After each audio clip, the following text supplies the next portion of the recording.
This girl was quite unusual. She wore a mask all the time, no matter where she went. Underneath that mask, Annie had 2 prominent buck teeth, and she even wore braces. The twist, she was also a famous online streamer. To keep her buck teeth hidden, she made sure to always wear her mask during streams. Today, she was live streaming at a mall, but just as she was interacting with her viewers, a troublemaker bumped into her, causing her to collide with a boy. The impact knocked her mask off. Annie panicked, realizing her buck teeth were now fully exposed to the boy, Mike. She immediately covered her mouth with her hand, frantically grabbed one of the 2 phones that had fallen to the ground, and bolted away. She was terrified Mike might discover she was the popular streamer he might recognize online. On her way home, Annie couldn't shake her anxiety.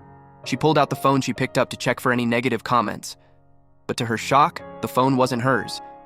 It was then she realized this must be the headphone boy's phone. Panicked, Annie rushed home and got her sister to call her own phone directly. Meanwhile, on the other end, Mike also realized something was off with the phone he picked up. Just as he opened it to check, he received a call from Annie's phone. The person calling it was Annie. Annie, frozen in terror, scrambling to find her mask. One of her friends, thinking the situation was hilarious, opened a video call for fun, but their clumsy friend accidentally startled Annie, causing her to hang up immediately. Luckily, Mike's friends didn't notice anything unusual. They arranged to meet at a specific location to swap their phones.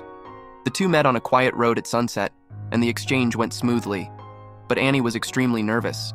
She wanted to ask Mike not to reveal her secret. She didn't know how to bring it up. After struggling for a while, she awkwardly asked Mike why he always wore headphones. Mike told her he was afraid of interacting with the outside world, so he used his headphones to block it out. As Mike answered, he secretly glanced at Annie and couldn't help but ask why she always wore a mask. Hearing the question, Annie panicked.